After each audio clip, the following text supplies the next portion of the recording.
¿Y si te dijera que existen capítulos borrados de la Biblia?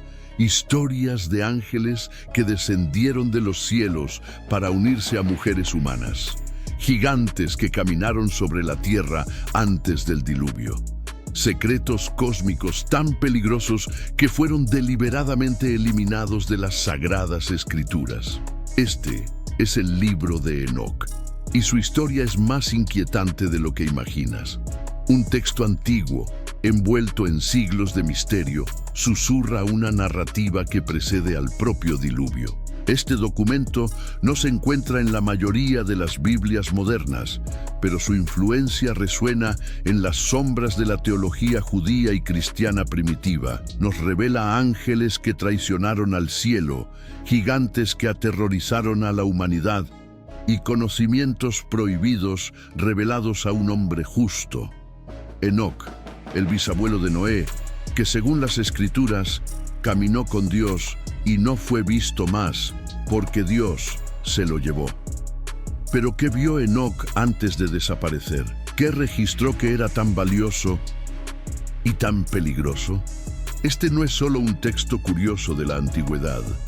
Para muchos estudiosos, el libro de Enoc ofrece la clave para uno de los pasajes más enigmáticos del Génesis. Aquel versículo perturbador que menciona a los hijos de Dios que se unieron a las hijas de los hombres y engendraron a los Nefilim. ¿Quiénes eran estos seres? ¿Por qué la Biblia menciona gigantes en la tierra? ¿Y por qué Dios decidió destruir toda la creación en el diluvio? Comprender la narrativa de Enoc es sumergirse en una cosmología sombría que moldeó la manera en que generaciones enteras de creyentes entendían el mal, el juicio divino y la propia estructura invisible del universo. En esta investigación vamos a desvelar los orígenes y el contenido inquietante de este texto milenario. Descubrirás la historia completa de los ángeles vigilantes y su rebelión celestial, el nacimiento de los gigantes Nefilim y el caos que trajeron al mundo, los conocimientos prohibidos que corrompieron a la humanidad, por qué este libro, tan influyente en el pasado, fue excluido del canon bíblico y cuál es su legado oculto que permanece hasta hoy. Para entender la saga de Enoc, necesitamos viajar en el tiempo, no a la época de Noé, sino al período en que este texto fue escrito. Una era oscura entre testamentos, conocida como el período del Segundo Templo. Un tiempo de gran efervescencia espiritual y literaria entre la conclusión del Antiguo Testamento y el nacimiento del Nuevo. En esa época de silencio profético, cuando el cielo parecía distante, textos como el libro de Enoc florecieron en las sombras, llenaban vacíos, revelaban secretos, explicaban lo inexplicable. Y es a ese mundo sombrío, donde ángeles caídos susurraban conocimientos prohibidos a la humanidad, a donde viajamos ahora. Este análisis es fruto de un estudio profundo de textos apócrifos, historia de la iglesia primitiva y teología bíblica comparada. El objetivo no es sustituir la escritura canónica, sino proporcionar un contexto histórico y teológico para entender uno de los documentos más influyentes y controvertidos de la antigüedad. Si este tipo de contenido te fascina, si quieres desvelar los misterios que han permanecido ocultos durante siglos, deja tu like ahora. Esto me demuestra que quieres más investigaciones como esta. Suscríbete al canal y activa la campanita, porque lo que viene a continuación sobre los vigilantes y los Nefilim es todavía más inquietante de lo que imaginas. Y si conoces a alguien que necesita conocer esta historia, comparte este video. Hay verdades que no pueden continuar en las sombras. El viaje no ha hecho más que empezar y va a desafiar todo lo que creías saber sobre ángeles, demonios y el mundo invisible que nos rodea. Pero antes de hablar sobre los ángeles caídos, necesitamos responder una pregunta fundamental. ¿Quién fue Enoc? ¿Y por qué precisamente él recibió estas revelaciones cósmicas? Empecemos por el principio. El libro de Enoc no es un texto común. Pertenece a una categoría sombría de escritos conocidos como literatura apócrifa, textos que fueron deliberadamente dejados fuera. Datado en el período del Segundo Templo, entre el 300 a.C. y el 100 d.C., nació en una era de profunda inquietud espiritual. Su autoría se atribuye al propio Enoc, el patriarca antediluviano, aquel que vivió antes de que el diluvio destruyera el mundo. Y esa conexión con la era de los gigantes le confería una autoridad perturbadora. Eran palabras venidas de antes del juicio divino. Pero he aquí lo que muchos no saben. En aquella época no existía una Biblia oficial. El concepto de un canon cerrado y definitivo aún no se había establecido. Decenas de textos circulaban entre las comunidades judías, todos disputando su relevancia, todos buscando revelar verdades ocultas. Y el libro de Enoc era uno de los más populares. Fragmentos de él, escritos en arameo antiguo, fueron descubiertos entre los manuscritos del Mar Muerto. Esto demuestra no solo su antigüedad, sino su importancia crucial para grupos místicos como los esenios de Qumrán, que vivían aislados en el desierto, guardando secretos. Ahora viene la parte intrigante. ¿Por qué este libro tan influyente, tan antiguo, fue excluido? La respuesta depende de a quién le preguntes. Para la Iglesia Ortodoxa Etíope, el libro de Enoc nunca fue excluido. Permanece en su Biblia hasta el día de hoy, tan sagrado como el Génesis o el Apocalipsis. Pero para la mayoría de las demás denominaciones cristianas y para el judaísmo rabínico, cruzó una línea peligrosa. Su contenido visionario era demasiado perturbador. Sus revelaciones sobre ángeles caídos, muy específicas. Sus descripciones del mundo espiritual, excesivamente detalladas. Piénsalo así. Imagina la Biblia como una biblioteca cuidadosamente seleccionada a lo largo de siglos. El libro de Enoc sería ese volumen fascinante que estaba en la lista de lectura de todo el mundo, que influyó profundamente en los autores de los libros elegidos, pero que al final los guardianes de la fe decidieron mantener bajo llave en la sección restringida. ¿Por qué? Miedo a lo que revelaba, dudas sobre su origen, o algo más siniestro. Esa exclusión es parte del misterio, pero su influencia no puede ser borrada. El libro de Enoc moldeó completamente el pensamiento judío y cristiano primitivo sobre ángeles, demonios, el mundo espiritual y el fin de los tiempos. Sus visiones resuenan en el Nuevo Testamento, en los escritos de los padres de la Iglesia e incluso en conceptos que escuchas hoy en púlpitos de todo el mundo. Para entender la magnitud de esta influencia oculta, necesitamos conocer al hombre detrás del libro, Enoc, aquel que caminó con Dios y desapareció sin dejar un cuerpo atrás. ¿Qué vio en esa caminata? ¿Y por qué Dios se lo llevó antes de que pudiera morir? La respuesta está en las páginas prohibidas. En el libro del Génesis, en medio de genealogías interminables que enumeran nacimientos, largas vidas y muertes inevitables, hay una anomalía, un nombre que rompe el patrón. Enoc, mientras que todos los demás patriarcas tienen sus muertes meticulosamente registradas, y murió, Enoc simplemente desaparece. Génesis 5:24 declara de forma inquietantemente breve: Enoc caminó con Dios y ya no estaba porque Dios se lo llevó. Ya no estaba, no murió, no falleció, simplemente dejó de existir en este plano, fue arrebatado. Enoc era el séptimo patriarca desde Adán, el bisabuelo de Noé, y vivió en una era crucial, el período de creciente corrupción que culminaría en el diluvio. Vio al mundo empezar a pudrirse antes de ser arrancado de él. Pero, ¿qué significa caminar con Dios? Esta frase sugiere más que simple piedad. Implica una comunión íntima, revelaciones constantes, acceso a dimensiones que otros mortales jamás alcanzarían. Y el destino de Enoc, ser arrebatado sin experimentar la muerte, Es algo compartido solo por otro hombre en toda la Biblia, el profeta Elías, siglos después. Esto lo hace único. Un hombre que cruzó la frontera entre la mortalidad y la eternidad mientras aún estaba vivo. Un ser humano que fue considerado digno de trascender. Y es exactamente por eso que se convirtió en el candidato perfecto.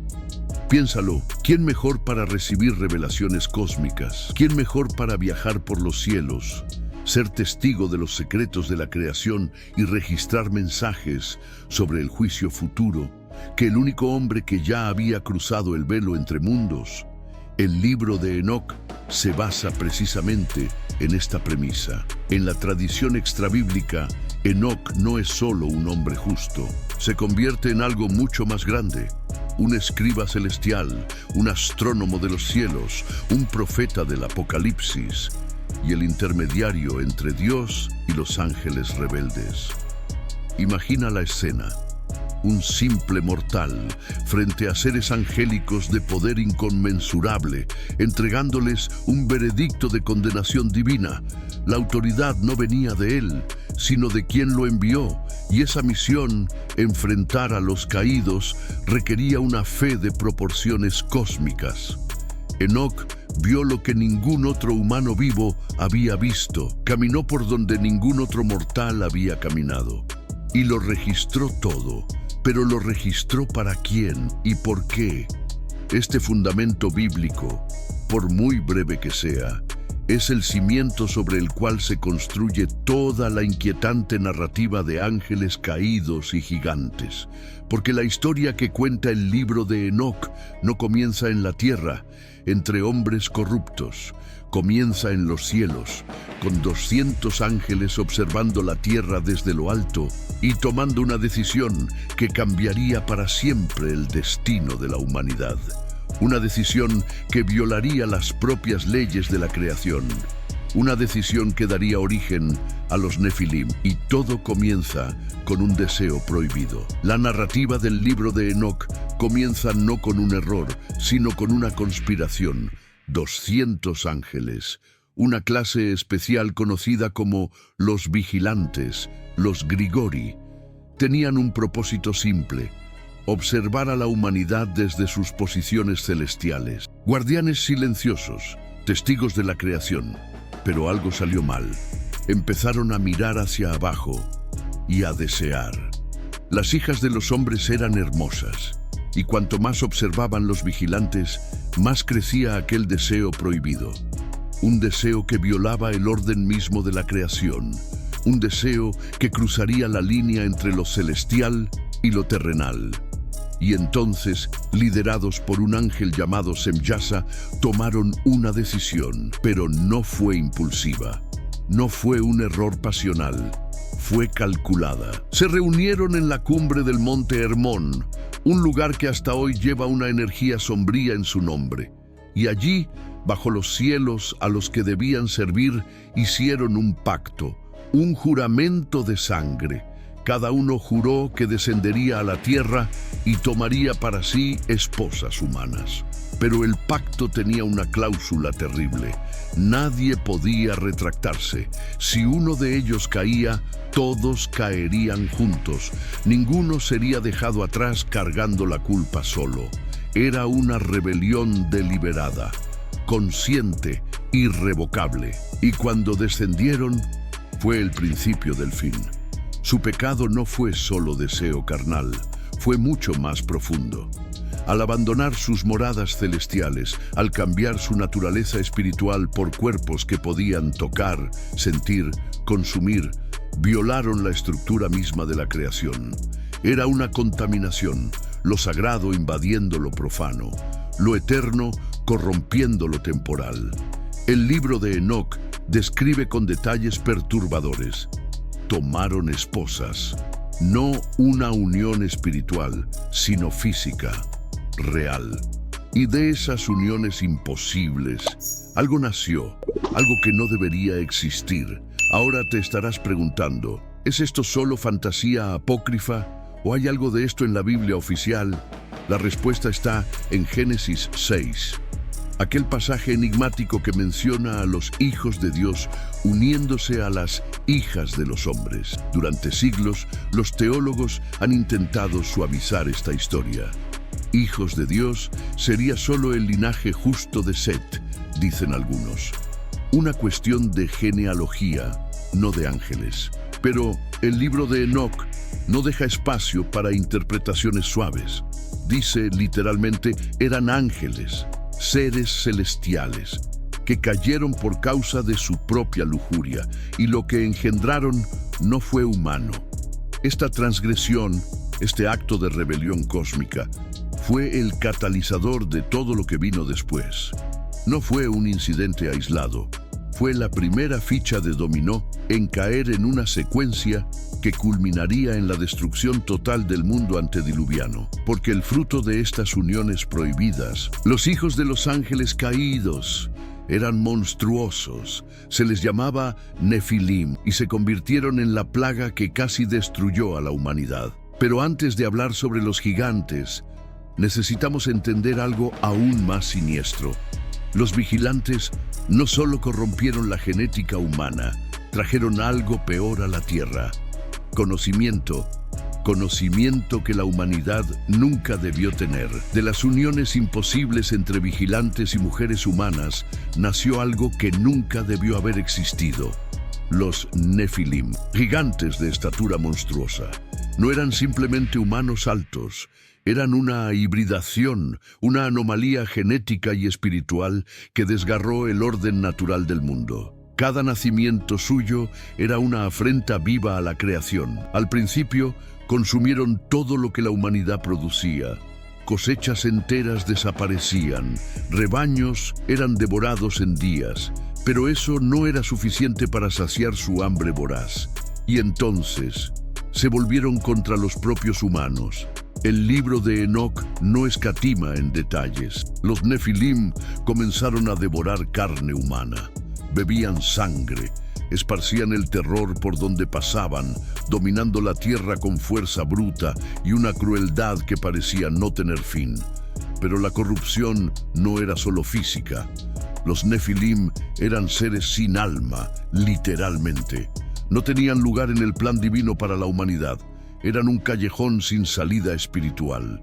Una especie que no debería existir, caminando sobre un mundo que gemía bajo el peso de su existencia. Su presencia llenó la tierra de violencia y derramamiento de sangre. El suelo estaba contaminado. La propia creación parecía gritar en agonía. Y esto explica algo crucial. La rápida degeneración de la humanidad antes del diluvio no fue solo decadencia moral humana. Fue una infestación, criaturas semidivinas, monstruosas, acelerando la espiral de destrucción. Eran la manifestación física del pecado de sus padres angélicos, una fuerza destructiva que amenazaba con aniquilar por completo el linaje humano. Pero los gigantes eran solo una parte del problema, porque sus padres, los vigilantes, cometieron una segunda transgresión, quizás aún más grave que engendrar a los Nefilim. Revelaron secretos. Los ángeles vigilantes no se contentaron solo con corromper la genética humana, decidieron corromper también la civilización. Cada líder angélico enseñó a la humanidad un tipo específico de conocimiento celestial, secretos que deberían haber permanecido en los cielos. Y en manos humanas, ese conocimiento se convirtió en veneno. Azazel, uno de los más prominentes, enseñó a los hombres la metalurgia, cómo forjar espadas, cuchillos, escudos, armaduras. No solo les dio armas a los humanos, introdujo la guerra organizada, el derramamiento de sangre a escala industrial, batallas que dejaban campos cubiertos de cadáveres. Pero Azazel no se detuvo ahí. También enseñó a las mujeres el arte de la cosmética y el adorno. Y según el texto, esto fomentó la vanidad, la seducción y la promiscuidad a niveles que corrompieron las relaciones humanas. Otros ángeles revelaron sus propios secretos oscuros. Semishasa enseñó la hechicería, el arte de los encantamientos y el corte de raíces místicas. Otros enseñaron astrología, no para la contemplación, sino para la adivinación y la manipulación del destino. Conocimiento de hierbas que podían curar o matar, magia, ocultismo, poder sin sabiduría, tecnología sin ética. Piénsalo, es como dar armas nucleares a una civilización de la Edad de Piedra. El conocimiento en sí mismo puede no ser malo, pero su revelación prematura, su uso por mentes no preparadas, condujo a la ruina total.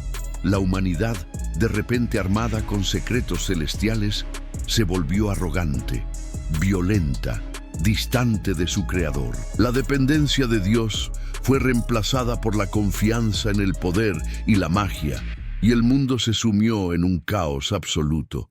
¿Ahora entiendes la escala de la catástrofe? No eran solo gigantes devorando personas, era una civilización entera envenenada, una especie corrompida hasta la médula. Los nefilim destruían los cuerpos, el conocimiento prohibido destruía las almas, y la tierra no aguantó más. La tierra se estaba muriendo, sobrecargada por la violencia de los nefilim, envenenada por la hechicería de los vigilantes. El suelo estaba empapado de sangre inocente, y entonces la propia creación comenzó a gritar. El libro de Enoc describe algo aterrador. La tierra emitiendo un lamento, las almas de los muertos clamando a los cielos, preguntando por cuánto tiempo reinaría la injusticia, cuándo intervendría finalmente la justicia divina. Ese clamor atravesó las dimensiones y llegó a oídos de los arcángeles, Miguel, Uriel, Rafael, Gabriel.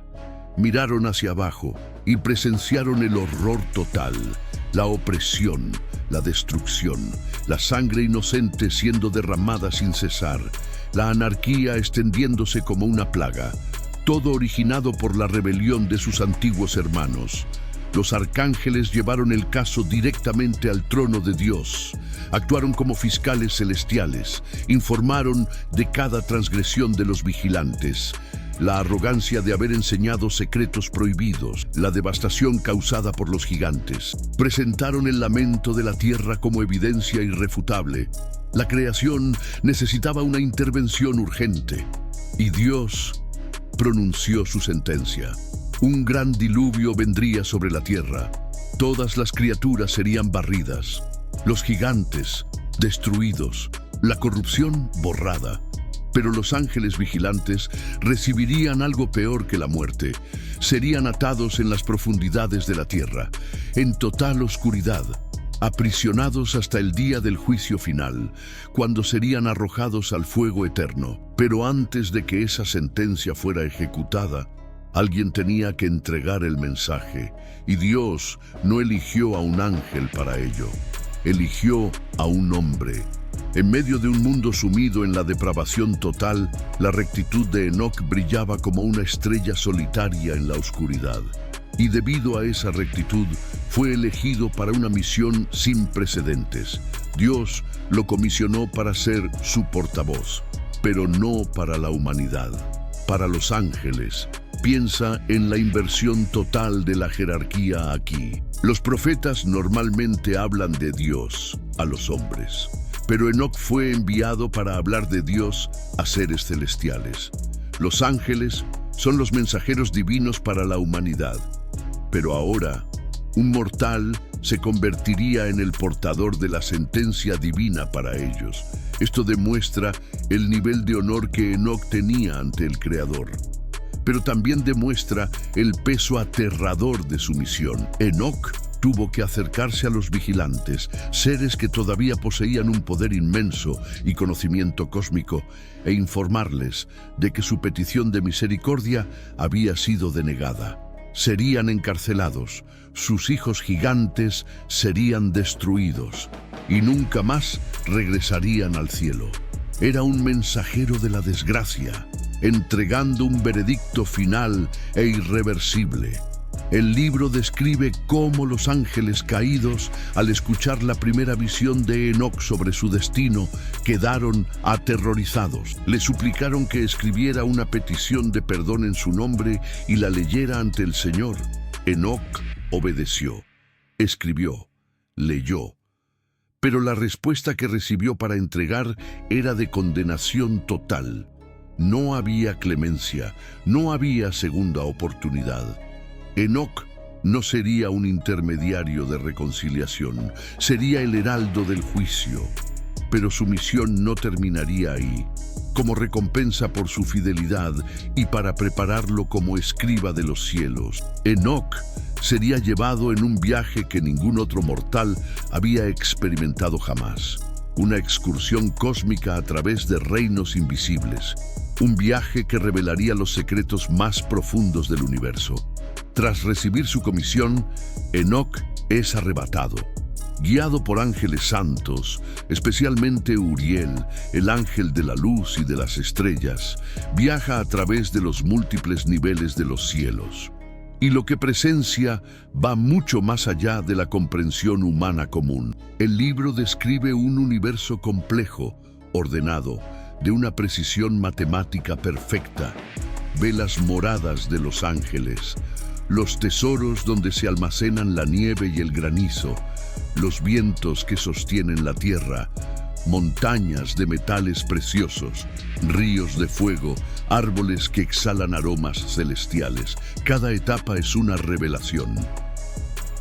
Visita los lugares de castigo preparados para los ángeles caídos, prisiones de fuego donde incluso las estrellas que transgredieron los mandamientos de Dios son encarceladas. Pero también ve el contraste, los lugares preparados para los justos después de la muerte. Un paraíso de luz y paz, la dualidad perfecta entre juicio y recompensa.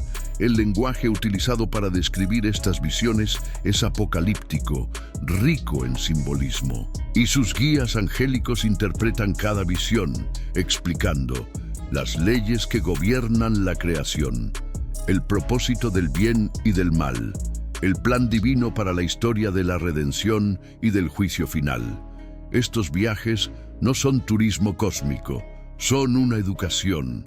Enoc es transformado de un hombre justo en un sabio iniciado en los misterios divinos. Aprende sobre la estructura del universo, la jerarquía angélica, el funcionamiento de la justicia celestial. Este conocimiento lo cualifica para su papel como escriba de la justicia, registrándolo todo para las generaciones futuras. Y entre las revelaciones más detalladas, hay una que ocupa una sección entera del libro, el funcionamiento de los cuerpos celestes. Una parte significativa de las revelaciones de Enoc está dedicada a la astronomía precisa y a un sistema de calendario divino. Guiado por Uriel, aprende los movimientos exactos del Sol, la Luna y las estrellas. Describe portales en el este y oeste del cielo, puntos a través de los cuales los cuerpos celestes surgen y se ponen en orden perfecto a lo largo del año. El texto proporciona cálculos específicos para la duración del día y de la noche en diferentes estaciones. Las fases de la luna, su relación con el año solar. Enoc describe un calendario solar de 364 días, extremadamente importante para la comunidad de Qumran, ya que garantizaba que las festividades religiosas siempre cayeran en los mismos días de la semana, a diferencia del calendario lunar utilizado en Jerusalén. Pero ¿por qué Dios le mostraría esto a Enoc? Porque esta sección tiene un propósito teológico profundo. La precisión de los movimientos celestiales es un testimonio de la sabiduría y el poder de Dios. El universo funciona según leyes inmutables establecidas por el Creador. La regularidad de las estrellas contrasta absolutamente con el desorden y el caos que los vigilantes introdujeron en la Tierra. ¿Entiendes el mensaje? El pecado es una violación del orden divino, así como una estrella que se desvía de su curso es castigada. Los ángeles que abandonaron su posición celestial se enfrentan al juicio. La armonía de los cielos sirve como el estándar contra el cual se mide la desarmonía de la Tierra. Este conocimiento astronómico no es solo científico, es un recordatorio. A pesar del caos temporal en la Tierra, un plan divino y un orden perfecto todavía gobiernan el universo. Y ese mismo orden que guía a las estrellas, ahora ejecutará juicio sobre aquellos que osaron desafiarlo. Armado con la autoridad divina y el conocimiento de los cielos, Enoc finalmente confronta a los vigilantes. Los encuentra en un lugar de luto, los rostros cubiertos de vergüenza, lamentando su destino inminente. Y es en este momento que Enoc entrega el mensaje final e irrevocable de Dios. Les lee la sentencia que había escrito. Su voz, la voz de un mortal, declarando a los seres celestiales: no habrá paz para vosotros, no habrá perdón. La sentencia es específica, terrible. Primero, presenciarían la destrucción de sus amados hijos, los gigantes Nefilim, muriendo ante sus propios ojos. Después, serían atados y encarcelados bajo la tierra, en valles oscuros y rocosos, por 70 generaciones. Y en el día del gran juicio, serían arrojados al abismo de fuego para la condenación eterna. El libro describe la desesperación absoluta de los ángeles caídos al escuchar este veredicto, toda esperanza de regresar al cielo extinguida. Su poder, conocimiento, belleza celestial, nada de eso sirvió de nada ante el decreto del Creador. La escena retrata la impotencia final de la rebelión contra la soberanía divina. Y Enoc, un mero mortal, entregando esta noticia a seres de poder inmenso. Es uno de los puntos culminantes de la narrativa. Demuestra que la rectitud y la obediencia a Dios confieren una autoridad que supera cualquier poder terrenal o angélico.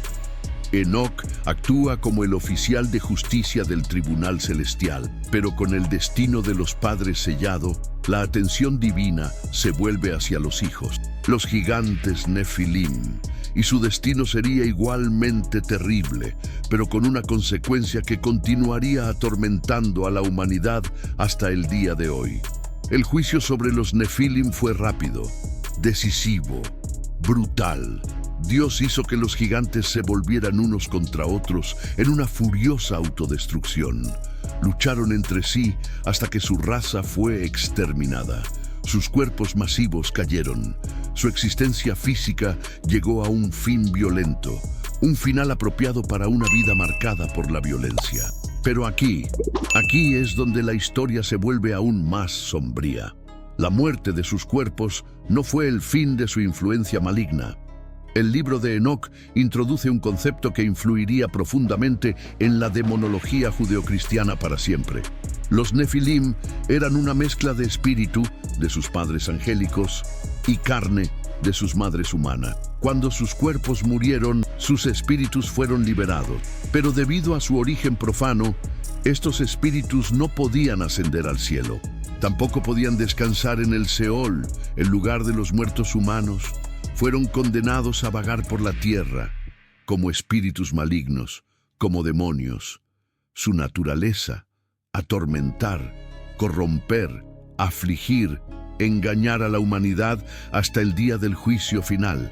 Esta narrativa ofrece un origen específico para los demonios, diferente de otras tradiciones que los identifican con los propios ángeles caídos. Aquí, los ángeles caídos están aprisionados bajo la tierra.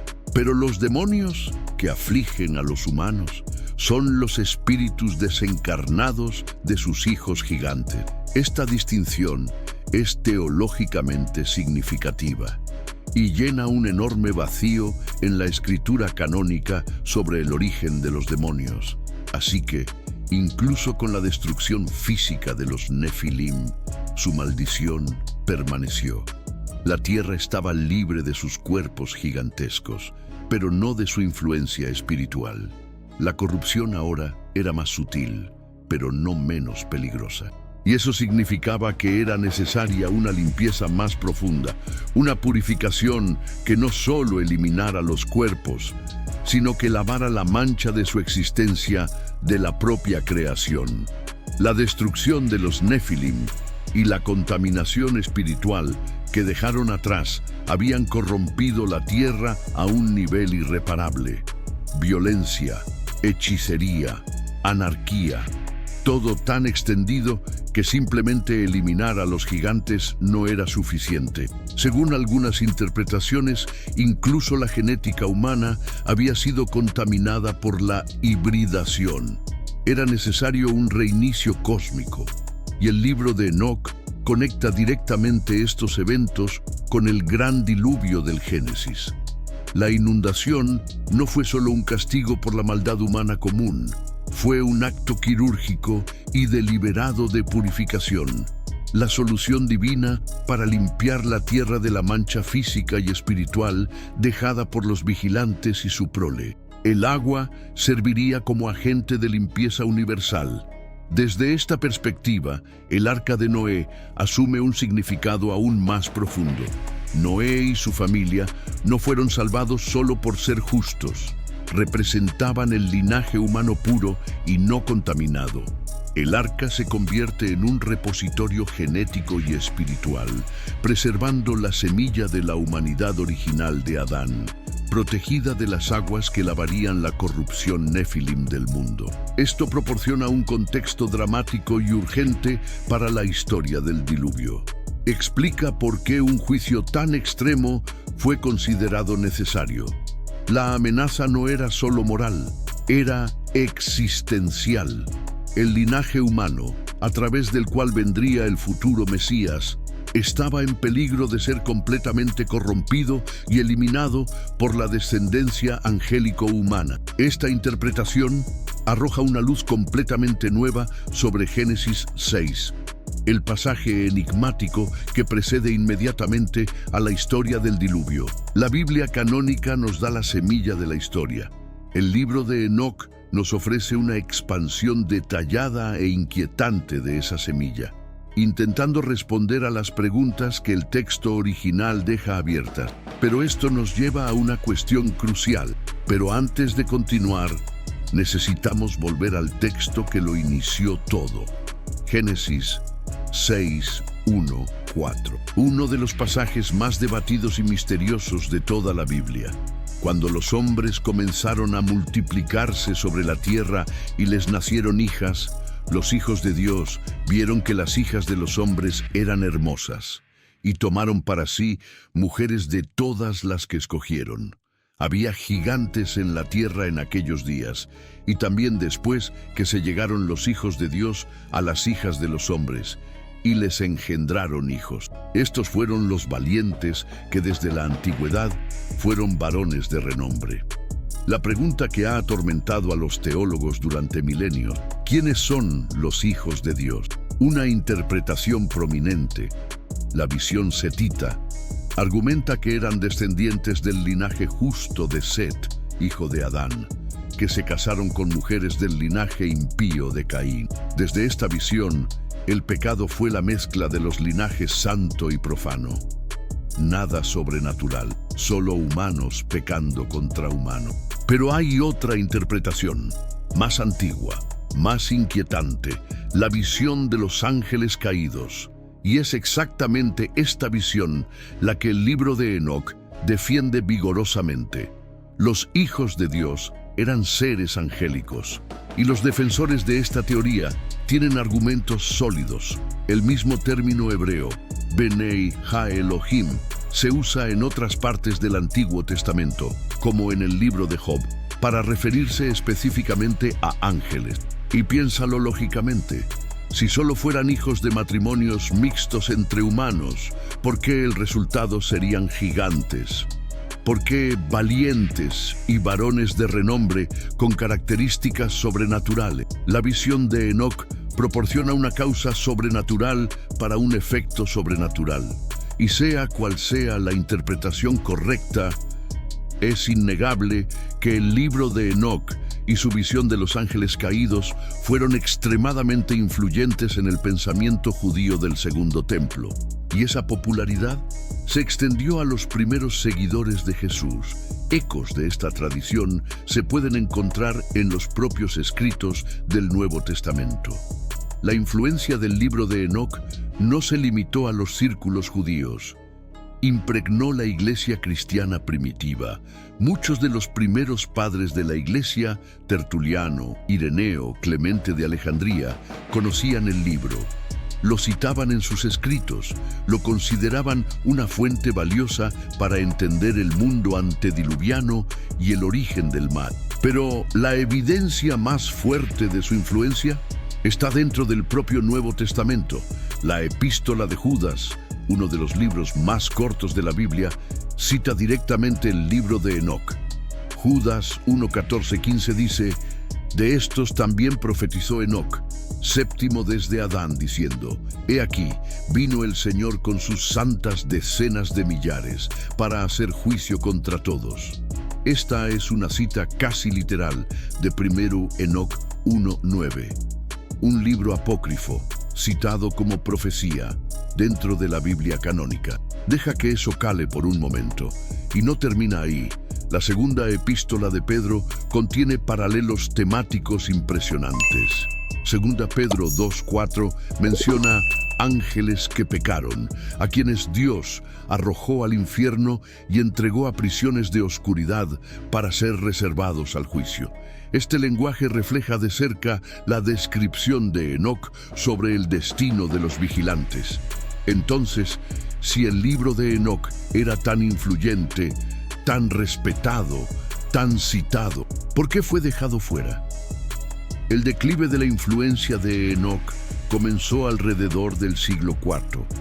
Figuras poderosas de la Iglesia, como Agustín y Jerónimo, argumentaron en contra de su canonicidad. Favorecían la visión setita de Génesis 6, rechazando la interpretación de los ángeles caídos. Las razones eran variadas: preocupaciones por su contenido demasiado fantástico, la incertidumbre sobre su autoría, el deseo de consolidar un canon más contenido y apostólico. El proceso de canonización, decidir qué libros formarían parte de la Biblia, fue largo y complejo. Los criterios para el Nuevo Testamento incluían autoría apostólica, ortodoxia doctrinal y uso generalizado por las iglesias. Y el libro de Enoc enfrentó desafíos en varios de estos frentes. Aunque atribuido a Enoc, los líderes de la iglesia sabían que fue escrito mucho más tarde, durante el período intertestamentario. Su autoría pseudoepigráfica se convirtió en un problema. ¿Y su contenido? Viajes celestiales detallados, calendarios solares complejos, una angelología y demonología elaborada. Todo esto iba mucho más allá de lo que se encontraba en los textos apostólicos. Algunos líderes consideraron estas narrativas excesivamente especulativas. Temían que pudieran distraer a los fieles del mensaje central del Evangelio. Y había otro factor crucial: el desarrollo de la teología. A medida que la interpretación setita de Génesis 6 se volvió dominante, la necesidad de un texto como Enoc para explicar a los Nefilim disminuyó. La Iglesia optó por una explicación menos sobrenatural, centrándose más en el fallo moral humano que en la interferencia angélica.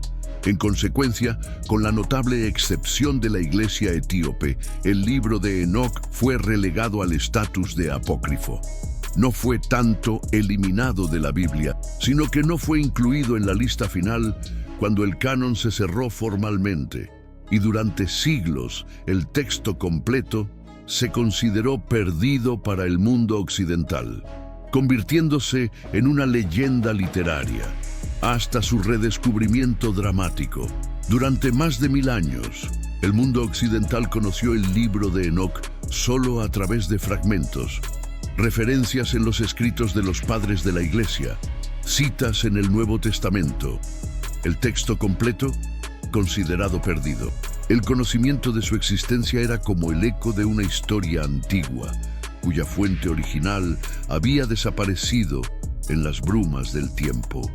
Y entonces, en 1773, un explorador escocés llamado James Bruce viajó a Etiopía e hizo uno de los descubrimientos textuales más importantes de la historia.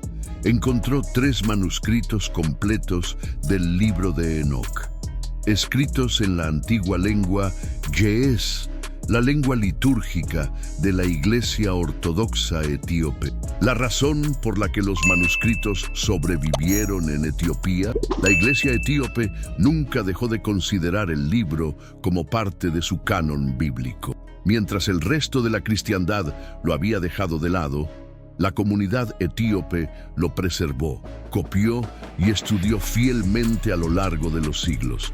Para ellos, Enoc no era apócrifo, era la palabra inspirada de Dios. El redescubrimiento de Bruce provocó una conmoción en la Europa académica. Por primera vez en siglos, los estudiosos podían leer la narrativa completa de los vigilantes, los nefilim, los viajes celestiales. La traducción al inglés en 1821 abrió el texto a un público más amplio, reavivando el interés y el debate. Esta historia de pérdida y redescubrimiento es un testimonio de la resiliencia del texto. Sobrevivió a cambios teológicos, a la formación de cánones, al paso de milenios, preservado en un rincón remoto del mundo cristiano. Y con el texto completo finalmente en sus manos, los estudiosos hicieron otro descubrimiento sorprendente. El libro de Enoc, o Mir Enoch, como se le llama técnicamente, no es una obra única. Es una compilación de al menos 5 libros distintos, escritos por diferentes autores en diferentes períodos, reunidos bajo el nombre de Enoc. Cada sección tiene su propio enfoque temático. El libro de los vigilantes, capítulos 1-36. La narrativa central de la caída de los ángeles, el nacimiento de los nefilim, los viajes de Enoc y el juicio divino. La parte más antigua y más conocida. El libro de las parábolas, capítulos 37-71, visiones apocalípticas del fin de los tiempos y del juicio final. Aquí aparece la misteriosa figura del Hijo del Hombre, un ser celestial que actúa como juez final. El libro astronómico, capítulos 72-82, cosmología y el calendario solar de 364 días, enfatizando el orden divino del universo. El libro de las visiones de sueños, capítulos 83-90, 2 visiones apocalípticas. La más famosa es el Apocalipsis de los animales, una alegoría de la historia de Israel desde la creación hasta el juicio final. La Epístola de Enoc, capítulos 91-108. Exhortaciones morales, advertencias a los pecadores y promesas de recompensa para los justos. Esta estructura compuesta revela la rica y compleja historia del desarrollo del libro, pero entre todas estas secciones fascinantes, es el libro de las parábolas el que genera el debate teológico más intenso. Por una figura que aparece allí, una figura que tiene similitudes inquietantes con Jesucristo. Dentro del libro de las parábolas, Enoc tiene visiones de una figura celestial exaltada.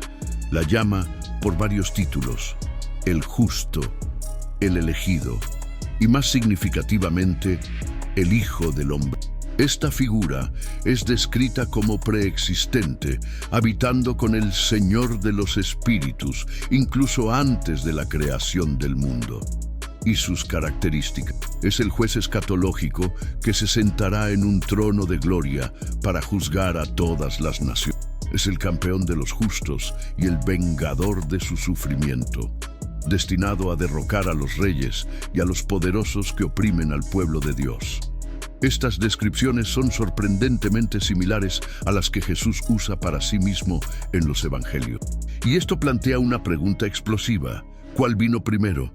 ¿Influyó el libro de las parábolas en la manera en que los autores del Nuevo Testamento y quizás el propio Jesús entendieron y usaron el título Hijo del Hombre?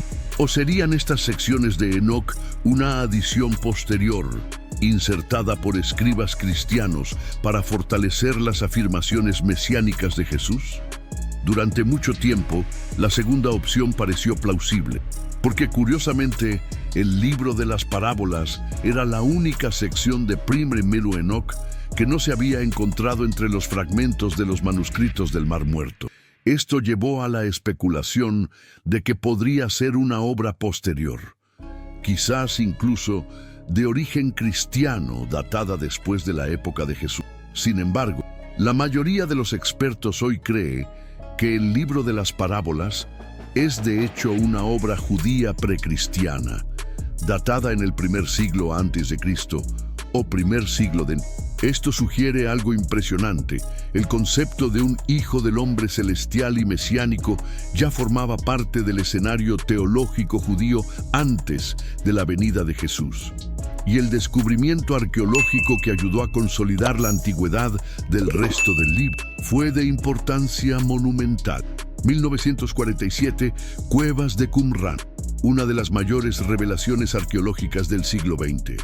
Entre cientos de pergaminos encontrados, pertenecientes probablemente a los esenios, había múltiples fragmentos del libro de Enoc. Se encontraron porciones de todas las secciones del libro, excepto el libro de las parábolas. La importancia de este descubrimiento no puede ser exagerada. Primero, demostró concluyentemente la antigüedad del texto. Los fragmentos fueron datados hasta en el 200 a.C., confirmando que el libro de Enoc era genuino del período del Segundo Templo. No era una falsificación medieval, no era una obra tardía. Esto silenció a muchos escépticos y consolidó su importancia histórica. Segundo, la presencia de tantos manuscritos de Enoc, más copias que de algunos libros bíblicos canónicos como Esther o Crónicas, demostró la inmensa popularidad que poseía el libro. Para la comunidad de Qumrán, Enoc era claramente un texto sagrado y fundamental. Informaba su visión del mundo, su teología, sus expectativas apocalípticas. El descubrimiento validó el origen judío y precristiano de la tradición enoquiana. Esto significa que cuando los autores del Nuevo Testamento, como Judas y Pedro, se refirieron a estas historias, se estaban basando en una fuente judía antigua y respetada, no en una invención cristiana. Esto nos da una ventana a la biblioteca mental de los primeros seguidores de Jesús. Esta validación arqueológica forzó al mundo académico y teológico a tomar el libro de Enoc mucho más en serio. Ya no era solo una curiosidad preservada en Etiopía, era una pieza central del pensamiento judío en tiempos de Jesús. Y esta nueva legitimidad histórica llevó a una reevaluación completa de su contenido. Si estas revelaciones te están pareciendo fascinantes, deja tu like ahora. Y en los comentarios, escribe la palabra vigilantes para demostrarnos que quieres más contenidos profundos como este. Hoy, la actitud hacia el libro de Enoc dentro del cristianismo es diversa. No hay un consenso único. Las opiniones varían drásticamente entre denominaciones y teólogos. Para la Iglesia Ortodoxa Etíope, la cuestión es simple. El libro es escritura canónica, divinamente inspirada, parte integrante de la Biblia desde hace casi 2 milenios. En la mayoría de las denominaciones protestantes y católicas, el libro se mantiene firmemente como apócrifo. La visión oficial, aunque es de gran valor histórico para entender el judaísmo del Segundo Templo y el contexto del Nuevo Testamento, no se considera inspirado por Dios al mismo nivel que los libros canónicos. Es una fuente secundaria, no una autoridad doctrinal primaria, pero dentro de estas tradiciones hay un espectro de opiniones. Algunos teólogos lo descartan casi por completo. Lo ven como ficción especulativa que puede llevar a errores doctrinales, especialmente sobre angelología y demonología. Advierten contra dar demasiado peso a un texto no canónico. Otros adoptan un enfoque más positivo. Lo ven como una especie de comentario antiguo que expande temas ya presentes en la Biblia, como Génesis. Para ellos, Enoc puede proporcionar ideas valiosas, siempre que se lea con discernimiento y siempre subordinado a la autoridad del canon reconocido. Esta complejidad de visiones refleja la naturaleza del propio libro, antiguo, influyente, pero teológicamente controvertido. Su redescubrimiento y validación por los manuscritos del Mar Muerto garantizaron que no pueda ser ignorado. e independientemente de su posición teológica, su impacto se ha extendido más allá de los círculos académicos y religiosos, infiltrándose en la imaginación cultural moderna de manera sorprendente. La narrativa de ángeles caídos, gigantes poderosos y secretos celestiales es inherentemente cautivadora. Y no es sorprendente que el libro de Enoc se haya convertido en fuente de inspiración para la cultura popular moderna. En el cine y la televisión, temas y personajes derivados de Enoc aparecen con frecuencia. Películas que retratan batallas entre ángeles y demonios o que exploran el origen de los Nefilim a menudo se basan, consciente o inconscientemente, en la tradición enoquiana. La imagen de ángeles rebeldes castigados por su transgresión se ha convertido en un arquetipo cultural poderoso, presente en innumerables historias de fantasía y ciencia ficción. Los videojuegos también han explorado ricamente esta mitología. Los RPG y los juegos de acción a menudo presentan ángeles caídos como jefes poderosos, razas de gigantes como enemigos o artefactos antiguos ligados al conocimiento prohibido. El lore de muchos universos de juegos está profundamente influenciado por esta cosmología apocalíptica. Más allá de la ficción, la historia de Enoc se ha vuelto central en teorías de la conspiración y ufología, especialmente las teorías de los antiguos astronautas. En estas interpretaciones, los vigilantes son reimaginados como extraterrestres avanzados que visitaron la Tierra en la antigüedad. El conocimiento prohibido era tecnología alienígena. Los Nefilim eran híbridos alienígena-humano. Esta fascinación cultural persistente demuestra el poder duradero de la narrativa de Enoc. Toca temas universales: poder, prohibición, rebelión y las consecuencias imprevistas del conocimiento. Pero más allá del entretenimiento y la especulación, la pregunta permanece: ¿hay lecciones espirituales que podemos extraer de este texto antiguo hoy? Independientemente de la posición sobre la canonicidad del libro de Enoc, es posible extraer de él lecciones morales y espirituales valiosas. El texto puede leerse como una poderosa alegoría sobre la responsabilidad que conlleva el poder y el conocimiento. Los vigilantes, dotados de estatus celestial, abusaron de su posición y de su saber. El resultado: catástrofe. Uno de los temas centrales es la justicia divina. La narrativa enfatiza repetidamente que ninguna transgresión, por muy poderosa que sea la entidad que la comete, pasará desapercibida o impune. Dios es retratado como un juez soberano y justo que escucha el clamor de los oprimidos y actúa para restaurar el orden en su creación. Esto sirve como recordatorio de la responsabilidad moral y la eventual rendición de cuentas. El libro también es un cuento con moraleja sobre los peligros del conocimiento prohibido, o más específicamente, conocimiento desprovisto de sabiduría y ética. La tecnología y las artes enseñadas por los ángeles caídos llevaron a la guerra, la vanidad y la hechicería. ¿Por qué? Porque fueron usadas para fines egoístas. Esto resuena hoy en una era de rápidos avances tecnológicos cuyas implicaciones morales no siempre se consideran. Además, la figura del propio Enoc ofrece un modelo de rectitud y coraje. En un mundo totalmente corrupto, se mantuvo fiel a Dios. No dudó en cumplir la peligrosa misión de confrontar a los ángeles caídos. Su historia es un ejemplo de cómo la integridad de un solo individuo puede tener un significado cósmico. Al final, ya sea visto como historia, teología o mitología, el libro de Enoc nos invita a reflexionar sobre el orden y el desorden, sobre las fronteras entre lo divino y lo humano, y sobre las consecuencias eternas de nuestras elecciones. El libro de Enoc es uno de los documentos extrabíblicos más significativos jamás descubiertos. Nos ofrece una visión sin precedentes del universo teológico del judaísmo, en el período que precedió y coincidió con el surgimiento del cristianismo. Su narrativa sobre los vigilantes y los nefilim proporciona un telón de fondo dramático para la historia del diluvio y para la comprensión del mal en el mundo antiguo.